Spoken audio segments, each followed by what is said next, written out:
This is Earl Nightingale with the first issue of Direct Line. The purpose of this new program is to explore ideas, the best ideas from the past and present as they pertain to you and me and the mystery of our lives. Ideas about people, why they do the things they do, and why they don't do some of the things they could do, why they live the way they do, believe the way they do, work and play the way they do. Our most distinguished and eloquent researchers in the field of psychology and psychiatry tell us that our affluent society has not brought us happiness and joy. On the contrary, people in the highly developed, wealthy nations of the world seem to be suffering from a malaise made up of boredom, apathy, and general depression. We know that people are at their best, that is, they seem to be happiest and most energetic, when they're striving toward the fulfillment of what seems to them to be good and worthy ideas. Isn't that true? People move mountains and dance and sing far into the night when they're swept up by a great idea. There's something about the human creature that makes him godlike when he's moved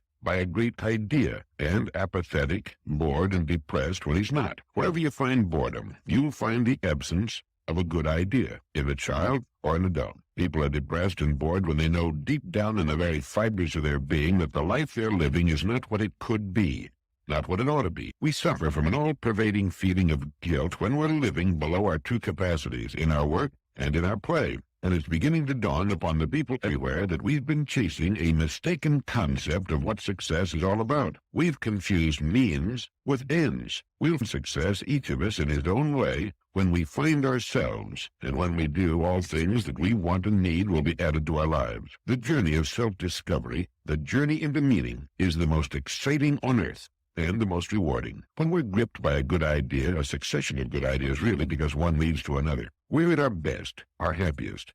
We may not know that we're happy, but we are, and our lives are characterized by a feeling of worth, of purpose. Ideas bring the fresh, clean air of renewal into our lives, into our home lives, into our business lives. The real fun of life is in continually bridging the gap which lies between where we are and where we want to be, and from what we are to what we wish to become. There are three main departments of living with which we should concern ourselves and in which we could succeed. They are, number one, our family lives. Number two, the way we spend our days, on the job and off. And number three, our income. The purpose of this program is to help us find more meaning, more real success in each of these vital departments. First, just a word about listening. You know, when we listen, and especially the information that involves us personally, our minds only pay attention to what we're hearing until something we hear triggers an idea in our minds. Now, at that instant, our minds tune out and concentrate on the new thought. It's like lifting the arm on a record player. We no longer hear anything, but the record keeps turning. Now, when you hear something in direct line that sparks an idea, you'll tune me out for whatever time you devote to the idea. You'll do this repeatedly. The next time you listen, you will tune out a different time. Because of the way we listen and because our attention will dart from what we're hearing to what we're thinking about, it's necessary to hear a spoken message several times just to hear it for the first time. And even weeks, months, or years later, it will spark new ideas. So if it's convenient, stop the player whenever you want to think about something you hear. Perhaps you want to make a note of what you heard or think about it for some time. Then, when you're ready to resume, start the player again, and so on. If you're driving your car or if the whole family's listening, that might not be practicable. But even with stops and starts, repeated listening is necessary to make what you hear a part of your way of thinking and doing things. Unfortunately, we don't learn much from something we read only once. If it were printed, it would take time away from other things. In audio form, it can be listened to while we're doing other things, such as commuting to and from work, while traveling on business calls, while dressing, having breakfast, while relaxing after a long day, and so on. Moreover, in this form, it can be heard by all members of the family. If it were only in printed form, it's unlikely that it would be read by more than one, two at most. Another important reason for the cassette tape is that listening is our most effective and effortless way of obtaining information. The most natural way to learn anything. We learned by listening for many years as children before we learned to read. You see, we pluck ideas from speech as we might catch fish from a flowing river. We're not even conscious of the words being used. We listen for ideas, and that's what this program is all about. We learn to read by listening. And for most, reading remains something of a mechanical process from which ideas must be constructed. And finally, the spoken word carries so much more interest and flavor, so much more meaning, and an emotional impact impossible with the printed word. Well, let's begin with this great thought. It has appeared in many forms in man's literature, but I believe it was Emerson who put it best. Nature magically suits the man to his fortunes by making these the fruit of his character. We might experience some difficulty in finding out what we're really like by trying to look inward, but we have only to look about us at our fortunes, for they are the fruit of our character. The late Dr. Maslow, former president of the American Psychological Association, said you judge a person the same way you judge an apple tree, by his fruit, by what he produces. You go along with that? It's hard not to, isn't it? Well, what is character? My Random House on a Bridge said character is the aggregate of features and traits that form the apparent individual nature of some person or thing. My Oxford English Dictionary gives us its first definition: a distinctive mark, impressed, engraved, or otherwise formed. A brand, a stamp. Any person who has had the chance to live as an adult for any appreciable length of time begins to collect about him what we can call his fortunes. They represent a merciless mirror of him as a person. They reflect his nature and constitute, in total, a distinctive mark, a brand, a stamp. Just as you can tell the name of a fruit tree by examining its fruit, you can tell a great deal about a person in the same way. And we can tell a great deal about ourselves. We surround ourselves in an environment, in circumstances, as Professor Jose Ortega y Gasset used the word, which reflect us, and which include our true beliefs. No matter how loudly we talk about what we believe in, our circumstances reflect our true beliefs. They show to others what is important to us. They reflect our degree of maturity at any given stage of our lives. You see, our fortunes are simply the sum total of what we want and believe we are qualified to receive at any given stage of our lives. For our fortunes should change. They should not just accumulate as we get older.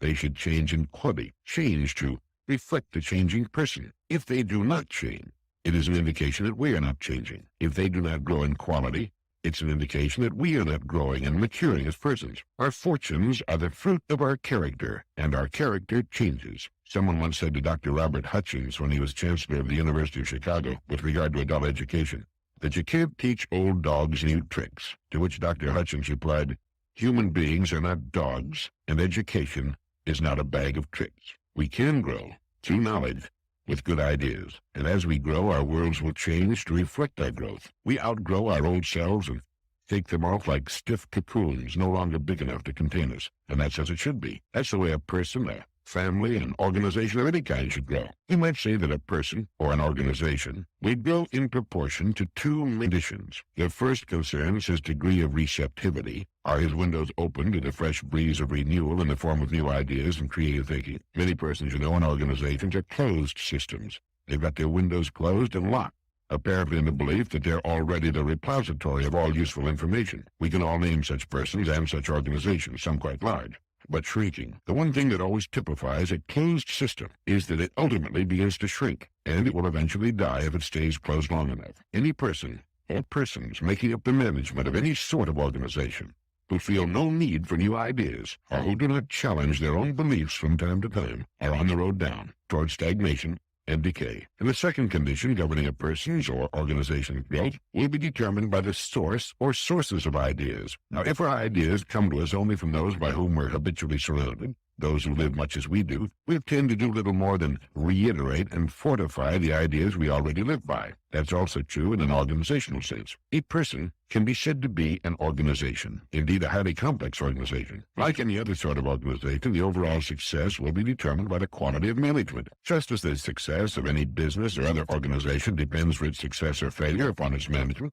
so does the success or failure of a person depend upon the way he manages himself. We're all units of production. We produce things and words and attitudes which reflect our management, and the quality of our product, our total product, will be determined by the quality of our own self-management. And we can determine the quality of our overall product by simply assessing what we're being paid for it. It's true for a person or for a business firm or any sort of organization. And we might say the quality of our management will be determined by the quality of our ideas. The main ideas of our lives are the main roads on which we travel. So where do we get most of our ideas? When you ask about the extent of a person's education, you must ask, who were his teachers? We need to ask ourselves the same question. We can change.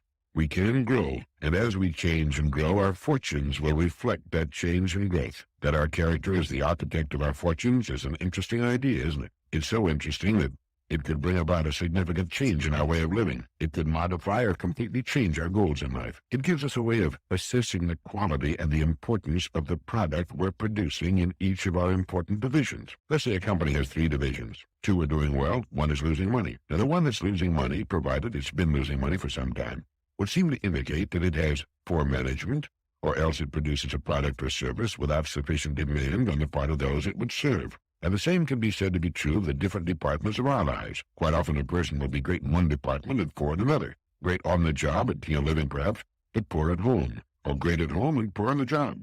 I think we can safely say that every relatively normal person wants to succeed in each of the three main departments of living.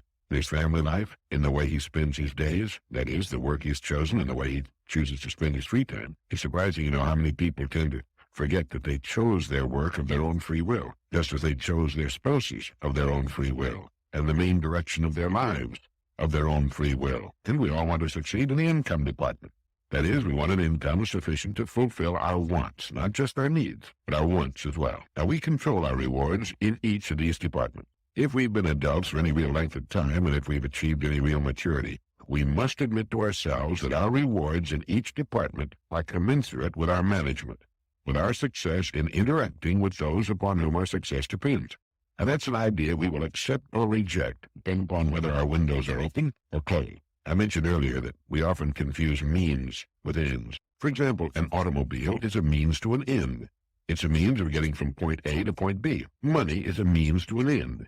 It's the means to the kind of life we want to live. It represents financial security now and in our later years.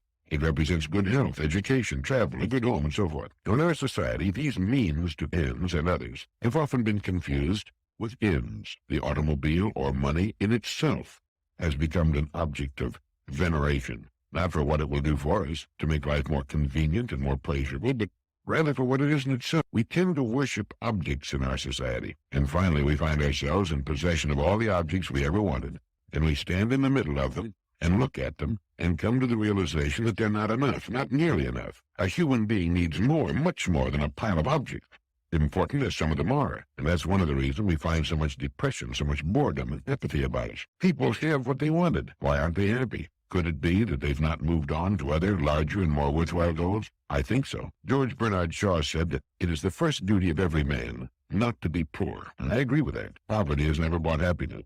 We see it staring from the hunger-ravaged faces of the world's underprivileged. We see it in our ghettos. But there are two kinds of income, psychic and tangible. A psychic income is the income of the mind and feelings, the kind we get when we look at our loved ones or when we've done a good job. Psychic income is the income the firemen get roaring through town with the sirens screaming. It's the income a police officer knows when he straps on his revolver and assumes the authority of his uniform. There's psychic income that comes with a promotion. With the executive suite, it's excitement and satisfaction, and it's perhaps the most important income we receive from our life's work. We can make a living, we can get rich doing many things, but psychic riches come from being in the kind of work we like, doing the things we want to do. Conrad Lorenz, in his excellent book On Aggression, tells us that the drive to fulfill oneself, to realize if possible the potential of one's unique endowment, is coded in our genetic instructions, and it's going contrary to our genetic instructions that causes us anxiety, guilt. We seem to know that there's a way to live that's better than the one we're settling for. Now, families, schools, society all work to fit us into established pigeonholes, and for some it's fine. For others, the shoe doesn't fit. It hurts. It rubs and chafes and can become agonizingly painful. No psychic income there. So those must seek it off the job in hobbies and avocations, or change the job. But we need to get it somewhere. Psychic income is an important part of our income picture. As to financial income, it should meet our requirement. What those requirements are is a matter of individual taste. Our income should be sufficient for us to live in the style we most enjoy, have the things we think are important, do the things we want to do, see the places we want to see, and perhaps help others who didn't manage or couldn't manage to work it out for themselves. In a society such as ours, it can be said that not every person can find the kind of gainful employment that forms a perfect fit with his aptitudes, likes, and dislikes. Many factors work to hold a person in a particular place and at a particular job other than the ability of the job itself. But I do believe that almost every thinking, growing, maturing person can find the work he enjoys. And for the rest, the deep sources of satisfaction and interest can come from experiences not connected with their work. For some, their work is the very mainstay of their lives. For others, it's simply the means to an end. Many people are quite content to not work at all. Most retired people enjoy their retirement and wouldn't change things for the world. But for some,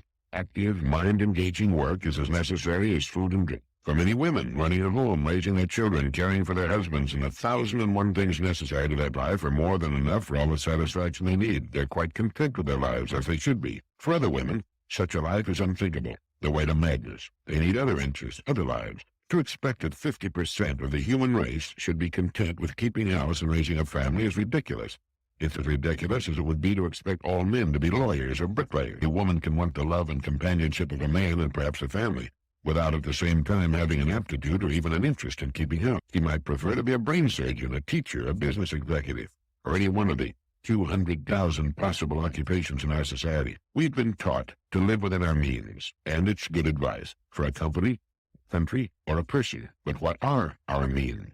Have we explored our means? Do we know what our real means are? People say a person shouldn't reach beyond his capacity. It'll only end in frustration and disappointment. What is a person's capacity? How is he to find out what it is unless he reaches? The man and wife in the so-called average home on an average street in an average town haven't the faintest notion as a rule that they can sit down at the kitchen table, make a list of everything they want, number the items on the list in the order of their importance to them, and then get everything on that list in 5 years. Certainly in 10. An American labor leader once commented that the American people can have anything they want. The trouble is that they don't know what they want, and this most certainly applies to income. A British survey team discovered that the average American family believes that happiness can be guaranteed with a 20% increase in income. It's obvious that most people haven't the foggiest notion as to what constitutes happiness. How does a person increase his income to the point where it more comfortably meets his needs, his present needs, and his savings and investment needs for the future? A good first step is to realize that everything we want, other people can will give us. If we earn it, $1 from just 10% of the families in the United States would come to $7 million. Our income is in the hands of others. If our income is not what we want it to be, we must examine our product and our management. We have failed to qualify for it, or have lacked the courage and ideas to go after it. Thoreau said, "We have only to move confidently in the direction of our dreams to meet with a success unexpected in common hours." Interesting idea, isn't it? There's an exciting, renewing idea. We have only to move confidently in the direction of our dreams to meet with a success unexpected in common hours. The direction of our dreams is often nothing more than our genetic instructions, than our subconscious, our natural propensities, whatever we want to call it, trying to point us in the right direction. The minute we begin to move in the direction that's right for us, things start going our way. We begin to get lucky, as they say. So we need to ask ourselves, am I moving in the direction of my dreams? Or am I playing lockstep with millions of other people because of some stereotyped idea I picked up from people who don't know any more than I do, maybe late? People who perhaps have not proved in their own lives that they're experts when it comes to living successfully. Eric Hoffer put it pretty well when he said, "We're taught not to waste time and raised to waste our lives." Something to think about. So a person standing back and assessing the 3 main departments of his life and understanding that his fortunes are the fruit of his character gets a pretty good look at himself as manager of himself and whatever else he manages. I think, too, that it's a good idea to reassess our priorities from time to time. What is really important and what isn't? The mature person has this question pretty well straight in his mind. His goals, his needs are his own. They do not necessarily mirror those of the majority of other people.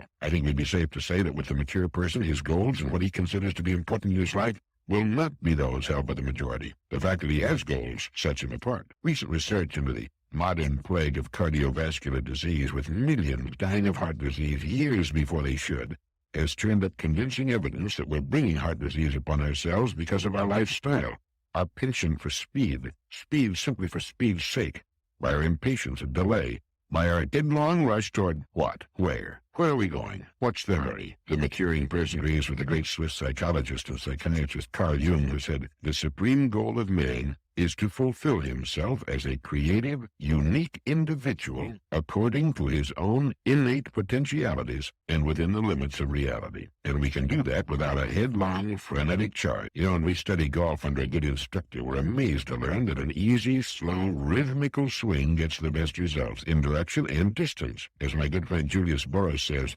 swing easy, but hit hard. It's the same in tennis, any sport. It's balance, it's rhythm. My good friend Herb True dropped in the office the other day and said, we Catholics are on the birth control bandwagon too. It's just that we're in the rhythm section. It's good to remember, where our businesses are concerned, where our lives are concerned, it's quality and balance. It's living in balance that counts, that gets the best results, always. We'll live longer and in better health, do better, and enjoy it more. Unless we're doing piecework, it isn't the time we put in, It's the ideas we get and put to work. Everything we see about us that's man-made was once an idea in the mind of one person. Our ideas can be just as good. It takes maturity to realize that, as a rule, happiness and contentment do not come when we reach our goals. We're amazed to find that we were happier, more contented when we were striving toward them. I remember reading a comment by a New York University professor that went something to the effect that while dissatisfaction may be uncomfortable, the real disasters in life occur when we get what we want. He was referring to some of the larger goals of society, but the same thing often applies to us as persons. When we stop striving towards something new, something we find worthwhile and interesting,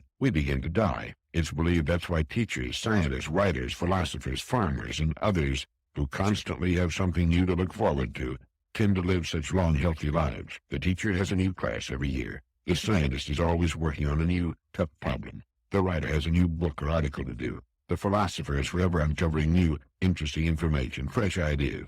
And the farmer has the renewal of new crops and animals about him, a new season to work toward. Many others fit into the same category. Those who do not tend to live shorter lives. With no new place to go, they simply stop sooner. A generalization, of course, but it tends to work out. Incidentally, heart attacks, contrary to popular opinion, are not common among leaders in business and industry, in government and education. The leaders usually enjoy excellent health and have learned to live in balance. It's the people in the levels below the top who permit themselves to be skimmed off years before their time. It's been said that a heart attack is nature's way of telling us to slow down or change our habits, or both. It's a rude lesson, often fatal, but that's nature's way. How did Huxley put it? He compared living to playing a game of chess with an invisible opponent who's always strictly fair and just, but who never overlooks a mistake. If we play ill, he said, we are checkmated, without haste, but without remorse. And to those who play well, they're rewarded with the overflowing generosity with which the strong delight in strength. Living in balance, in anything, is the way to play the game well. How did James Allen put it?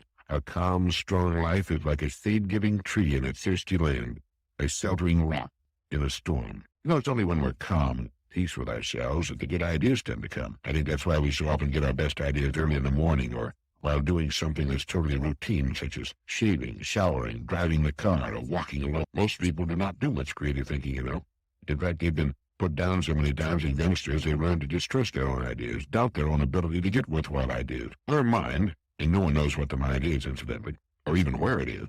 The ancient Greeks thought for a while it was located in the liver. The mind comes as standard equipment at birth, but since the demands put upon it are relatively small and it's not required to come up with new ideas, it soon falls into disuse. As with anything else, what we don't use, we tend to lose. And so it's easy to forget or never learn that we own free and clear the most amazing agency ever to appear on earth, the human mind. All of it. Whatever it is, subconscious and conscious, seeming to draw as it does on the mysterious stuff of the universe, past and present. There's a system for creative thinking. Perhaps you're familiar with it. First, you define the problem, put it on paper. Quite often, just defining it leads to a solution. The next step is to begin gathering data with regard to the idea. We need to find out all we can about the possible ways in which such an idea might be solved. We need to read about it, talk to people who've had similar problems, find out all we can about it. Next, we need to write down possible solutions. Think about possible solutions. Turn the problem every way but loose. Worry it like a puppy with a slipper. If it has to do with a product, can it be made larger, smaller, a different shape or color, simpler? It's generally believed that in order to produce a product of excellent quality, it must cost more. The old dichotomy still hangs on the idea that if something is inexpensive, it must not be of the highest quality. Well, that's ridiculous. It can be inexpensive and still be of excellent quality. Think in terms of simplification. Can the superfluous be taken away? Sometimes a superior product must cost more because of the quality of its components and manufacture, but not necessarily. Since World War II, we've seen some excellent products turned out at very reasonable cost. After you've thought about it until you begin to dream about it and talk to yourself about it, then forget it. Let it slip down into the great cooker of your subconscious mind, where the archetypes of your racial memory and your genetic wizardry and 10 million ancestors can all work on it and hold it up against 1,000 solutions. The mind is like a supercomputer. It'll work on a problem while we're doing other things. Let it cook as long as it needs to, and then, one bright morning, if you're like I am, it'll usually wake you up at about 4 in the morning. The answer will pop into your mind as clear and simple and perfect as anything you ever saw in your life. You then yell Eureka, leap out of bed, and write the answer down on a piece of paper as fast as you can. If you don't, the idea can slip away as quietly and mysteriously as it came, and you can spend the next 20 years trying to recall it. The next step is to put the solution to work and stay with it to completion. Don't try to play it too safe. Nobody ever got to second base trying to keep one foot on first. Either you have confidence in your ideas or you don't. Getting good ideas is only about 10% of the job. The 90% is the follow-through. The person who will follow a good idea through to completion is one of the most valuable people in our society. Every problem is an opportunity. Our opportunities are an exact ratio to our problem. We have great national problems. Therefore, we have correspondingly great national opportunities. The bigger the problem, the better the opportunity. Problem? Pollution. Great industries employing many hundreds of thousands, perhaps millions of people will be built upon the problems of air, land, noise, and water pollution. Problem? Population. Population means people. And whether you're serving their growing needs or helping them to hold their numbers in check, you've got opportunities. Millions are already being earned in these problem areas. There seem to be two main classifications of people in the world, the big group, which is made up of those who are part of the problem, and the small group made up of those who are part of the answer. Which group we choose to be in is up to us. A professor at MIT has said, the changes taking place in the world today are not merely changes from one form of society, one form of technology to another. They're so wide-sweeping that they're taking us from one major epoch of human history into another. We are in an order of change which is completely different from anything our ancestors knew, unless we go back 10,000 years when they invented property, ownership, work and mechanics based on the wheel. Seeing unprecedented, amazing change, and you and I are right in the middle of it. For some, change represents a threat to the status quo. For others, it represents unprecedented opportunity. For me, and I hope for you, change always represents new opportunities for growth, development, for the setting of new goals, for the moving on to new vistas, for the fresh breath of renewal. We don't know much about anything, really, but most of the top people in the disciplines touching on human conduct seem to be certain of two major points. One, the average healthy person functions at a fraction of his true capacity, and two, that the most exciting lifelong adventure is bringing more of our real powers to bear in our lives.